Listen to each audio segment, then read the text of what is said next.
आज उत्तर मध्य विधानसभा के पूर्व विधायक विनय सक्सेना के नेतृत्व में पुलिस अधीक्षक को ज्ञापन सौंपते हुए मामले में जल्द से जल्द कार्रवाई की मांग की गई है। ज्ञापन के माध्यम से बताया कोतवाली थाना अंतर्गत अधिवक्ता के साथ मारपीट और पिस्तौल अड़ा रुपयों की मांग बदमाशों के द्वारा की गई है, जिनकी जल्द से जल्द गिरफ्तारी किए जाने की मांग की गई। साथ ही आरोपियों के द्वारा शासकीय भूमि पर अवैध कब्जा किए जाने की भी शिकायत की गई। साथ ही बताया कि क्षेत्र में असामाजिक तत्वों के कारण सामान्य जनों में भय व्याप्त है, जिसके चलते आज ज्ञापन के माध्यम से पुलिस अधीक्षक से मामले में कड़ी कार्रवाई की मांग की गई है। जबलपुर शहर में लगातार अपराध की गतिविधियां बढ़ रही हैं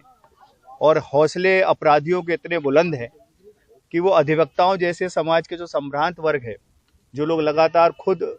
कोर्ट और न्यायालय के साथ दिन भर काम करते, प्रशासन के साथ काम करते, उनको भी पिस्तौल अड़ा के धमकाने को और पैसे लूटने का और शराब के पैसे मांगने की हिम्मत जबलपुर शहर के गुंडों की हो रही। और उसी मुद्दे को लेकर आज हम सब लोगों ने, सुबह मेरी एसपी साहब से बात हुई थी, क्योंकि आज वो कहीं काम में थे और आज यहाँ पे उपस्थित नहीं हो पा रहे थे, तो अभी एडिशनल एसपी महोदया को हम लोगों ने ज्ञापन दिया है। उसमें महत्वपूर्ण 3 मांगे हैं कि जो लोग अपराधी हैं, जिनके ऊपर हत्या के प्रयास, लगातार वकीलों के ऊपर गोली चलाने जैसे जघन्य अपराध के दर्ज हैं ऑलरेडी, तो ऐसे अपराधियों को शासन को खुलेआम घूमने से रोक लगानी चाहिए और खास तौर से जब वो लगातार अपराध कर रहा हो तो उस पर कड़ा नियंत्रण करने की आवश्यकता है। एक और महत्वपूर्ण बात है कि कोतवाली थाने के अंदर एक पुलिस क्वार्टर है और उस पुलिस क्वार्टर में बहुत पहले एसएफ का स्टाफ रहता था। आज 20-25 साल से वो खाली पड़े थे और उसमें अपराधियों ने शरण ले ली। ये बड़ी आश्चर्यजनक बात है कि दिया तले अंधेरा हो रहा है कि अगर पुलिस प्रशासन के नाक के नीचे अगर कोई अपराधियों ने कब्जा किसी प्रॉपर्टी में करके रखा है और वो भी शासन की, तो इससे हास्यास्पद बात और कोई हो नहीं सकती। उसकी भी मांग है कि इसको तत्काल खाली कराया जाए, वहाँ से अपराधियों को पकड़ा जाए और अपराधियों के ऊपर कड़े कानूनों के तहत सख्त कार्रवाई की जाए, जिससे जबलपुर शहर का जो एक आम व्यापारी वर्ग है उत्तर मध्य का, जहां पूरा व्यापार है,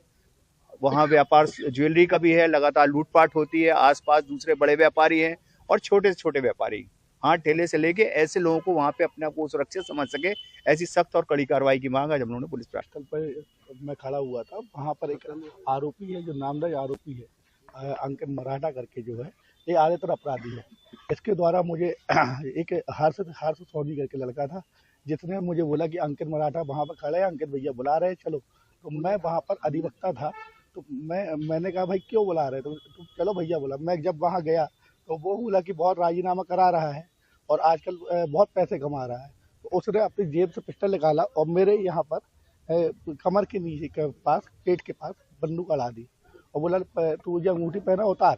जब मैंने इसका विरोध किया तो उसके बाद उसने मुझे धमकी दी कि मैं तो ये जान से मार दूंगा। वो और एक भोला ठाकुर करके लड़का था, उसने मुझे पीछे से पकड़ा, तो मैंने अपना हाथ झटका, तो वो सब एक राय होकर बोले कि इसे 5000 रुपये दे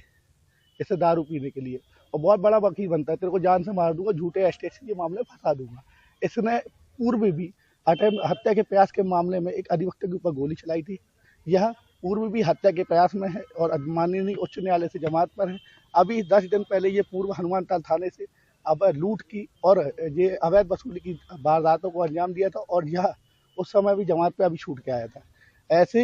ऐसे आपराधिक आदतन अपराधी जो कि अधिवक्ता परिवार जो कि न्याय के लिए लोगों के बीच में रहता है, उसके ऊपर भी ऐसे अपराध कर रहा है और मुझे भी भय है कि ये आज नहीं और मेरे परिवार को भी झूठे मामलों में फंसा सकता है और मुझे भी जान से मारने की धमकी दे रहे हैं। इसलिए मैं आज एसपी ऑफिस में माननीय एसपी साहब के पास आया था अपनी दता लेकर, ये हमारे साथ जो घटनाएं हो रही है और दुर्घटना भविष्य में भी हो सकती है, इसकी मैं जानकारी देने आया था। और ये अन्य व्यक्तियों के साथ झूठी रिपोर्ट भी डलवा रहे हैं, महिलाओं को भी लेके आते हैं और ये इनके पहले भी कर चुके हैं। तो हमारा निवेदन है एसपी साहब से कि इसकी विधिवत जांच करके जो झूठी FIR लिखवा रहे हैं अन्य व्यक्ति द्वारा, उनके ऊपर भी एक्शन लिया जाए कि एक अधिवक्ता की छवि को दुर्बल कर रहे हैं। यहाँ आए थे तो क्या आश्वासन मिला? मुझे माननीय मैम ने हमें इतना आश्वासन दिया है कि जो अवैध गतिविधियां ये शहर में कर रहे हैं और जो जनता का जीना हराम कर रहे हैं, उसके ऊपर सख्त से सख्त कार्रवाई लिया जाएगा और जो अवैध कब्जा किए हुए हैं उनको खाली कराया जाएगा और साथ में जो आदतन अपराधी है इनके ऊपर कठोर से कठोर कार्रवाई करते हुए इन्हें दंडित किया जाएगा, माननीय न्यायालय के समक्ष उपस्थित किया जाएगा। आज पुलिस अधीक्षक कार्यालय में पूर्व विधायक श्री विनय सक्सेना जी आए थे अपने कुछ साथियों के साथ में और एक ज्ञापन प्रस्तुत किया है। थाना कोतवाली में कल एक अपराध पंजीबद्ध हुआ है, अपराध क्रमांक 36, जिसमें कि सिद्धार्थ जैन जो कि अधिवक्ता हैं के साथ उन कुछ लोगों ने, जिनके के नाम अंकित मराठा और यश और हर्ष सोनी हैं, इनके द्वारा कट्टा दिखाकर कुछ मारपीट की गई थी और कुछ पैसों की मांग की गई थी। इसको लेकर अपराध पंजीबद्ध हुआ है और साथ में ही कोतवाली थाना क्षेत्र के पिछले हिस्से में कुछ एक आवास है शिवकुटी के नाम से, उसमें कुछ असामाजिक तत्वों का आवागमन रहना, इसके बारे में जानकारी दी गई है। तो दोनों के बारे में उनको आश्वासन दिया गया है कि पूरा परीक्षण करके वैधानिक कार्रवाई की जाएगी। उनके शासकीय जमीन है या पुलिस की है या प्राइवेट है, क्या पता चला?